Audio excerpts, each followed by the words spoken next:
Hi, welcome back. Last வீக்கில் அமேசானில் LED bulb வாங்கலாம் சர்ச் பண்ணுறப்போ என் கண்ணில் 2 ப்ராடக்ட் பட்டுச்சு. ஸோ ரெண்டுமே ஃபிலிப்ஸோட ப்ராடக்ட்ஸ் தான். இது ரெண்டுமே பார்த்தீங்கன்னா around same power, same feature, same price பாயிண்டில் இருக்குது. ஸோ ரெண்டுமே அரௌண்ட் 80 to 90 ருபீஸில் வருது உங்களுக்கு. ஸோ இது ரெண்டுக்கும் என்ன டிஃப்ரென்ஸ்ன்னு பார்க்குறப்போ இது வந்து நீங்கள் பார்த்தீங்கன்னா தெரியும், அவங்க அட்வர்டைஸ் பண்ணுறதே ஃபுல் க்ளோன்னு அட்வர்டைஸ் பண்ணுறாங்க. என்ன அர்த்தம் அப்படின்னா, இது வந்து 360 டிகிரி எமிட் பண்ணும் அப்படின்னு சொல்லியிருக்காங்க. நீங்கள் பேசிக்காகவே நார்மலாக இந்த மாதிரியான எல்இடி பல்ப்ஸில் பார்த்தீங்கன்னா ஒரு ஹாஃப் த போர்ஷன்ஸ் மட்டும்தான் எல்இடி லைட் எமிட் ஆகும், மீதி வந்து ஹார்ட் பிளாஸ்டிக் இருக்கும். ஸோ அந்த இடத்துல வந்து லைட் எமிட் பண்ணாது. அதுக்கு பேசிக்கான காரணம் என்னென்னு பார்த்தீங்கன்னா, நம்ம எல்இடி பல்ப்ஸில் யூஸ் பண்ணியிருக்க LED SMT LEDs one side மட்டும் தான் எமிட் பண்ணும். ஸோ இப்போ அவங்க சொல்கிற மாதிரி இந்த பல்ப்ஸில் 360 டிகிரி எமிட் பண்ணுதா, அப்படியே எமிட் பண்ணாலும் அது எப்படி பாசிபிள், ஸோ அதுக்கு அவங்க ஏதாவது காசு கட் பண்ணியிருக்காங்களா அப்படிங்கிறத டீட்டெயில் அனாலிசிஸோட பார்க்க போகிறோம். ஓப்பன் பண்ணி 2 பல்புக்குள்ளேயும் இன்னொரு எலக்ட்ரானிக்ஸ் என்ன இருக்குது, ஆக்சுவல் பல்பு எப்படி மேட் பண்ணியிருக்காங்க, இது எப்படி 360 டிகிரியில் லைட் எமிட் பண்ணுறது எப்படி பாசிபிள் அப்படிங்கிறதெல்லாம் பார்க்க போகிறோம். வாங்க வீடியோக்குள்ளே போகலாம்.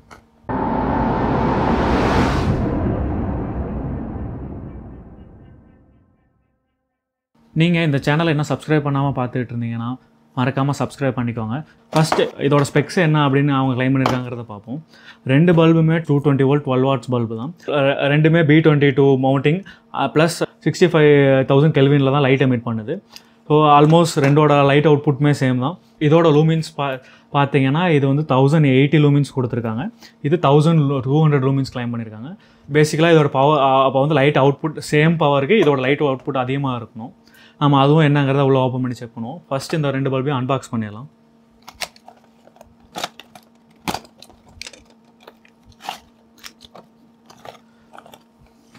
ஸோ இந்த பல்ப் பார்த்தீங்கன்னா இது வந்து ஃபிலிப்ஸோட ஏஸ் பிரைட் பல்ப். இதை பார்த்தீங்கன்னா நம்ம நார்மல் எல்லா எல்இடி பல்ப்ஸ் மாதிரியும் தான் இருக்குது. எந்த டிஃப்ரென்ஸும் இதில் விசிபிளாக எந்த டிஃப்ரென்ஸும் கிடையாது. இன்னொரு பல்பையும் அன்பாக்ஸ் பண்ணிடலாம்.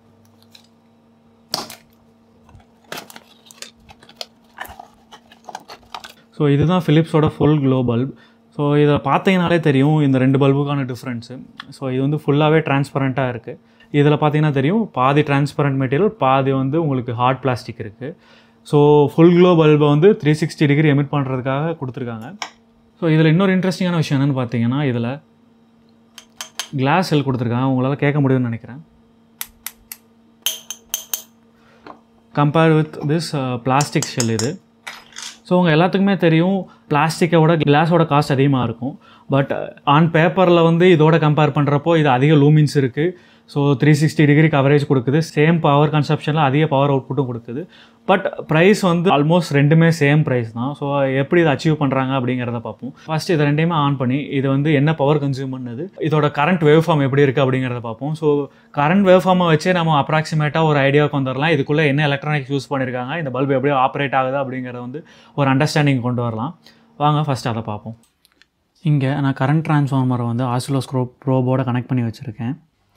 இப்போது நீங்கள் ஸ்க்ரீனில் பார்க்குற கரண்ட் வேவ் ஃபார்ம் வந்து ஃபிலிப்ஸ் ஃபுல் க்ளோவோட கரண்ட் வேவ் ஃபார்ம். இதை நீங்கள் பார்த்தீங்கன்னாலே தெரியும், சைன் வேவ் எப்பப்பெல்லாம் பீக் வோல்டேஜில் இருக்கோ அப்போ வந்து கரண்ட்டும் வந்து பீக் கர்வ் காமிக்குது. ஸோ இந்த ஷார்ப் எஜ்ஜுக்கான காரணம் என்ன அப்படின்னு பார்த்தீங்கன்னா, இதுக்குள்ளே வந்து இன்டர்னலாக கெப்பாசிட்டர்ஸ் சார்ஜ் ஆகும். எப்போவுமே கெப்பாசிட்டர்ஸ் வந்து சைன் வேவோட பீக் வோல்டேஜில் தான் சார்ஜ் ஆகும். ஸோ எப்போல்லாம் சைன் வேவ் டாப்புக்கு போதோ அதே டைமில் அந்த ஸ்பைக்கும் உங்களால் பார்க்க முடியுது சென்டரில். இது வந்து நமக்கு என்ன இண்டிகேட் பண்ணுதுன்னு பார்த்தீங்கன்னா, இதுக்குள்ளே கெப்பாசிட்டர் பேஸ்டு எஸ்எம்பிஎஸ் இருக்குது. எதர் கரண்ட் கண்ட்ரோலாக இருக்கலாம் அல்லது ஸ்விட்சிங் மோட் பவர் சப்ளைவாக இருக்கலாம். ஸோ என்னங்கிறத நம்ம ஓப்பன் பண்ணுறப்ப பார்ப்போம். நெக்ஸ்ட் நம்ம ஃபிலிப்ஸோட ஏஸ் பிரைட்டோட கரண்ட் கர்வ் எப்படி இருக்குது, அது உள்ளே எப்படி ஆப்ரேட் ஆகுது அப்படிங்கிறத செக் பண்ணி பார்ப்போம். இப்போ நீங்கள் ஸ்க்ரீனில் பார்க்குறது ஃபிலிப்ஸோட ஏஸ் பிரைட்டோட கர்வ். ஸோ இதை பார்த்தீங்கன்னா நம்ம முன்னாடி பார்த்ததுக்கும் இதுக்கும் நல்ல டிஃப்ரென்ஸ் தெரியுது இல்லையா. இது ஆல்மோஸ்ட் சிமிலர் டு சைன் வேவில் இருக்குது. இதுக்கான காரணம் என்னென்னு பார்த்தீங்கன்னா, இதில் வந்து டேரெக்டாக எல்இடி கான்ஸ்டன்ட் கரண்ட் மோடில் ஆப்ரேட் ஆகுது. ஸோ சைன் வேவில் வந்து வோல்டேஜ் இன்க்ரீஸ் ஆக எல்இடியோட பிரைட்னஸும் இன்க்ரீஸ் ஆகும். அதை தான் இந்த கர்வ் நமக்கு காட்டுது. ஸோ இதில் வந்து எந்த கெப்பாசிட்டர்ஸும் கிடையாது. ஸோ இது வந்து நார்மலாக எல்லா எல்இடி பல்ப்ஸும் எரியிற மாதிரி கான்ஸ்டன்ட் கரண்ட் மோடில் எல்இடி எரியுது. ஸோ எந்த ஃபில்ட்ரேஷன் சர்க்யூட்டும் இருக்காது. ஜஸ்ட் ஒரு பிரிட்ஜ் ரெக்டிஃபையரும் கான்ஸ்டன்ட் கரண்ட் டிரைவரும் மட்டும்தான் இதில் இருக்கும். ஸோ நம்ம ஓப்பன் பண்ணுறப்போ அதையும் ஃபர்தராக உள்ள என்ன இருக்குது அப்படிங்கிறத பார்ப்போம். ஃபஸ்ட்டு ஏஸ் பிரைட் ஓப்பன் பண்ணி உள்ளே என்ன இருக்குது அப்படிங்கிறத பார்ப்போம்.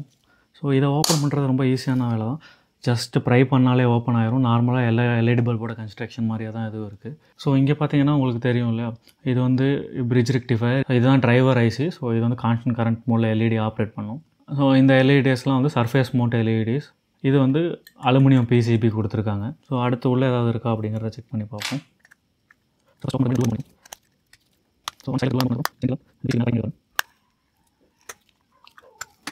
பின்னாடி பக்கம் பார்த்தீங்கன்னா இதில் எதுவுமே கிடையாது. இந்த பிசிபியில் ஜஸ்ட் பேர் அலுமினியம் பிசிபி தான். இங்கே உள்ளே பார்த்தீங்கன்னா அந்த ப்ளூ கலரில் தெரியுது இல்லையா? ஸோ இந்த இடத்துல ஒரு போர்டு இருக்குது. இதில் என்ன இருக்குது அப்படிங்கிறத ஓப்பன் பண்ணி பார்ப்போம். உள்ளே இருக்க போர்டை பார்க்குறதுக்கு ஃபஸ்ட்டு மேலே இருக்க போர்டை ரிமூவ் பண்ணுவோம். ஃபுல்லாகவே அலுமினியம் பிசிபிங்கிறனால உங்களுக்கு டெம்பரேச்சர் அயனோட டெம்பரேச்சர் அதிகமாக தேவைப்படும். ஸோ ஹையர் டெம்பரேச்சரில் வச்சுட்டு ரிமூவ் பண்ணால் ஈஸியாக ரிமூவ் பண்ணிடலாம்.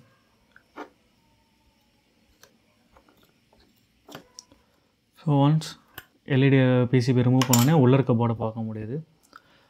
ஸோ உள்ள க்ளோஸ்அப்பில் பார்த்தீங்கன்னா தெரியும். ப்ரொடெக்ஷனுக்காக ரெசிஸ்டரும் எம்ஓவியும் தான் கொடுத்துருக்காங்க. உள்ளே பார்த்தீங்கன்னா தெரியும். ஸோ இதில் எக்ஸ்ட்ரா வேறு எதுவுமே கிடையாது. இந்த 3 பார்ட் ப்ளஸ் அடிஷ்னலாக உள்ள ஒரு பிசிபி தான் இருக்குது ஏஸ் பிரைட் பல்பில். நெக்ஸ்ட் நம்ம ஃபுல் க்ளோ பல்பை பார்ப்போம். இது வந்து கிளாஸ் பல்புங்கிறனால நம்ம இதை ஜஸ்ட் அந்த பிளாஸ்டிக் பல்ப்ஸ் ஓப்பன் பண்ணுற மாதிரி ஓப்பன் பண்ண முடியாது. ஸோ நம்ம அதுக்காக ஹேமர் யூஸ் பண்ண வேண்டிய டைம் வந்துச்சு. இந்த கிளாஸ் பீஸ் எல்லா இடத்துலையும் தெரியாமல் இருக்கிறதுக்காக நான் இந்த பாக்ஸ்குள்ளேயே வச்சு தான் இதை உடைக்க போகிறேன்.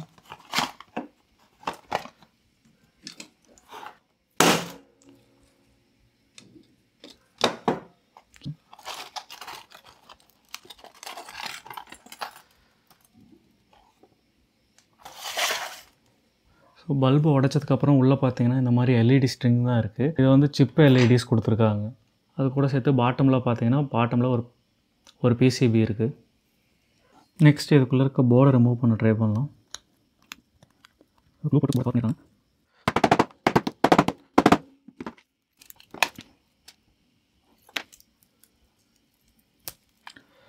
ஸோ உள்ளே இருக்க பிசிபியில் பார்த்தீங்கன்னா ட்ரான்ஸ்ஃபார்மர் இருக்குது, 2 கெப்பாசிட்டர் இருக்குது. ஸோ பார்க்குறதுக்கு ஒரு எஸ்எம்பிஎஸ் மாதிரி இருக்குது. நம்ம ஒன்ஸ் இதை ஓப்பன் பண்ணிட்டு உள்ளே இருக்க ஐசி பார்த்து கன்ஃபார்ம் பண்ணலாம். ஸோ இந்த போர்டில் பார்த்தீங்கன்னா ஒரு 450 வோல்ட் 3.3 மைக்ரோஃபேரட் கெப்பாசிட்டர் ஒன்று இருக்குது. 400 வோல்ட் 1 மைக்ரோஃபேரட் கெப்பாசிட்டர் இது. இங்கே பார்த்தீங்கன்னா ஒரு கரண்ட் லிமிட்டிங் இண்டக்டர் கொடுத்துருக்காங்க. ஸோ இதோட போர்டோட கன்ஸ்ட்ரக்ஷன் பார்த்தீங்கன்னா டாப் லேயரில் வந்து 2 கெப்பாசிட்டர் ஒரு இண்டக்டர் இருக்குது. அது போக கரண்ட் லிமிட்டிங் ரெசிஸ்டர் ஹீட்டிங் டியூப்பில் கொடுத்துருக்காங்க. பாட்டம் சைடு பார்த்தீங்கன்னா ஒரே ஒரு ஐசி இருக்குது. ஸோ இதோட டேட்டா ஷீட்டை கண்டுபிடிக்க முடிஞ்சால் இந்த டேட்டா ஷீட்டை உங்களுக்கு அட்டாச் பண்ணுறேன். ஸோ எல்இடியில் பார்த்தீங்கன்னா 4 எல்இடி ஸ்ட்ரிங்கு கொடுத்துருக்காங்க. 4ல் பார்த்தீங்கன்னா 2 பேரலாகவும் 2 சீரியஸ் கனெக்ஷன்லேயும் கொடுத்துருக்காங்க. ஸோ இந்த 2 பீஸும் ஒரு பேர், இந்த 2 பீஸும் ஒரு பேர், ரெண்டுமே பேரலாக போய் இங்கே கனெக்ட் ஆகுது. ஸோ இந்த எல்இடியால் தான் அவங்களால 360 டிகிரி லைட் அவுட்புட் அச்சீவ் பண்ண முடியுது. சின்னதாக மல்டிபிள் மைக்ரோ எல்இடிஸை வந்து ஒரு சின்ன பிசிபியில் சால்டர் பண்ணியிருப்பாங்க. இதை பவர் கொடுத்து எரிய வைக்கிறப்போ உங்களுக்கு தெரியும். இண்டிவிஜுவல் எல்இடிஸையுமே கம்மியான வோல்டேஜில் எரிய வைக்கிறப்போ இண்டிவிஜுவல் எல்இடிஸையுமே நம்ம பார்க்க முடியும் தெளிவாக. இந்த 4 எல்இடி சிப்பில் இருந்து ஒரு இதை மட்டும் ரிமூவ் பண்ணி அதை மட்டும் நம்ம தரையும் எரிய வைக்க முடியுதா பார்ப்போம். ஸோ டோட்டலாக 71 வோல்ட்டில் இந்த எல்இடி எரிய ஸ்டார்ட் ஆகுது. நான் கிராஜுவலாக எல்இடியோட வோல்டேஜை ரெடியூஸ் பண்ணுறேன். அவுட்புட் வோல்டேஜை 62 வோல்டேஜாக குறைக்கிறப்போ பார்த்தீங்கன்னா உங்களுக்கே தெரியும் எல்இடி 360 டிகிரி பிளிங்க் ஆகுது. ஸோ இது எல்இடி எப்படி எரிஞ்சதுன்னு பார்த்தீங்க இல்லையா? ஸோ இதுதான் வந்து ஃபிலிப்ஸ் ஃபுல் க்ளோவோட 360 டிகிரி லைட் அவுட்புட்டுக்கான காரணம். கம்பேரிட்டிவ்லி ஏஸ் பிரைட்டோட பார்த்தீங்கன்னா ஃபுல் க்ளோவில் வந்து நிறைய எலக்ட்ரானிக்ஸ் யூஸ் பண்ணியிருக்காங்க, ஃபில்ட்ரிங் சர்க்யூட்ஸ் கொடுத்துருக்காங்க. அது வந்து இது ஒரு அட்வான்டேஜ்னே சொல்லலாம். பட் ஏஸ் பிரைட்டோட கம்பேர் பண்ணுறப்போ இந்த எல்இடிஸ்க்கான ஹீட் சிங்க் ரொம்ப சின்னதாக தான் இருக்குது. இதை வந்து ஃபுல் பிரைட்னஸில் எரிய வச்சாங்க அப்படின்னா சிப்போட டெம்பரேச்சர் அதிகமாக இருக்க காரணத்தால் பல்போட லைஃப் குறையிறதுக்கான சான்ஸ் இருக்குது. சேம் டைம் இந்த இதில் வந்து ஜஸ்ட் கரண்ட் ரெகுலேஷனில் தான் வந்து எல்இடி எரிய வைக்கிறாங்க ஏஸ் பிரைட்டில். ஸோ இதோட வோல்டேஜ் ஃப்ளக்சுவேஷன்ஸில் அது அஃபெக்ட் ஆகிறதுக்கு சான்ஸ் இருக்குது. நீங்கள் அதோட கம்பேர் பண்ணுறப்போ ஃபுல் க்ளோவை பார்த்தீங்கன்னா இதில் கெப்பாசிட்டிவ் ஃபில்டர் இருக்கனால உங்களுக்கு மோஸ்ட்லி சின்ன சின்ன சர்ஜஸ் நாய்ஸஸ்க்காகலாம் எல்இடி ஃபெயில் ஆகிறதுக்கு சான்ஸ் இல்லை. பட் ஏஸ் பிரைட்டோட கம்பேர் பண்ணுறப்போ இதில் தெர்மல் சொல்யூஷன்ஸ் கம்மியாக தான் இருக்குது. ஸோ எல்இடி ஹீட் ஆகி போகிறதுக்கான வாய்ப்பு இருக்குது. நீங்கள் உங்கள் வீடு ரொம்ப ஹீட்டாக இருக்கும் அப்படின்னா இதை அவாய்ட் பண்ணுறது பெட்டர். ஏன்னா எல்இடியோட ஃபுல் லைஃப் டைமை பெருசாக அஃபெக்ட் பண்ணாது. பட் கம்பேர் பண்ணும்போது ஏஸ் பிரைட்டோட இதோட எல்இடி லைஃப் டைம் குறையும். ஸோ ஏஸ் பிரைட்டில் பார்த்தீங்கன்னா டெம்பரேச்சர் வைஸ் இது வந்து அலுமினியம் பிசிபி, ஏஸ் பிரைட்டில் வந்து அலுமினியம் பிசிபி கொடுத்துருக்காங்க. ஸோ இதுவுமே ஹீட்டை குறைக்கிறதுக்காக கான்ட்ரிபியூட் பண்ணும். அதே டைமில் இந்த வாலில் இன்சைடு பார்த்தீங்கன்னாலும் சரி அலுமினியத்தில் கொடுத்துருக்காங்க. ஸோ இதுவுமே வந்து டெம்பரேச்சரை வந்து மெயின்டைன் பண்ணுறதுக்கு ஹெல்ப் பண்ணும். பட் இந்த மாதிரி எந்த ஃபீச்சர்ஸுமே வந்து ஃபுல் க்ளோவில் கிடையாது. ஜஸ்ட் கிளாஸ் தான் வந்து ஹீட்டை கண்டக்ட் பண்ணுறதுக்காக யூஸ் பண்ணுறாங்க. ஈவன் தோ கிளாஸ் வந்து பிளாஸ்டிக்கோட குட் ஹீட் கண்டக்டராக இருந்தாலும் ஃபுல் க்ளோக்கு வந்து இது ஒரு டிஸ்அட்வான்டேஜ்னே சொல்லலாம். மற்றபடி பார்த்தீங்கன்னா சேம் ப்ரைஸ் பாயிண்ட்டுக்கு ஃபுல் க்ளோ வந்து 360 டிகிரிலும் ஈவனான அவுட்புட் கொடுக்குது. ஸோ உங்கள் ரூமை வந்து ஈவனாக லிட் பண்ணணும்னு நினச்சிங்க அப்படின்னா உங்களுக்கு ஃபுல் க்ளோ தான் பெஸ்ட் சாய்ஸ். ஆல்ரெடி என்னோடய வீடு வந்து ரொம்ப டெம்பரேச்சர் அதிகமாக இருக்கும், இல்லை நான் இந்த பல்பு இன்ஸ்டால் பண்ண போகிற இடத்துல வந்து டெம்பரேச்சர் அதிகமாக இருக்கும்னா நீங்கள் ஃபுல் க்ளோவோட ஏஸ் பிரைட்டுக்கு போகிறது பெட்டரான idea. So better thermal solutions இருக்குது உங்களுக்கு. இந்த வீடியோவில் நம்ம டீட்டெயில்டாக ஃபிலிப்ஸில் ஏஸ் பிரைட்டுக்கும் ஃபுல் க்ளோவுக்கும் இருக்க டிஃப்ரென்ஸும் உள்ள இன்டர்னல் ஸ்ட்ரக்சர்ஸ் என்னென்ன இருக்குது, அது எப்படி ஆப்ரேட் ஆகுதுங்கிற எல்லாமே பார்த்தோம். இந்த வீடியோ உங்களுக்கு பிடிச்சிருக்குன்னு நினைக்கிறேன். ஸோ இந்த மாதிரியான இன்ஃபர்மேட்டிவான வீடியோக்காக இந்த சேனல் சப்ஸ்கிரைப் பண்ணிக்கோங்க. இந்த வீடியோ பிடிச்சிருந்தால் லைக் பண்ணுங்கள், உங்கள் ஃப்ரெண்ட்ஸ் அண்ட் ஃபேமிலிக்கு ஷேர் பண்ணுங்கள். பாய், தேங்க்ஸ் ஃபார் வாட்சிங்.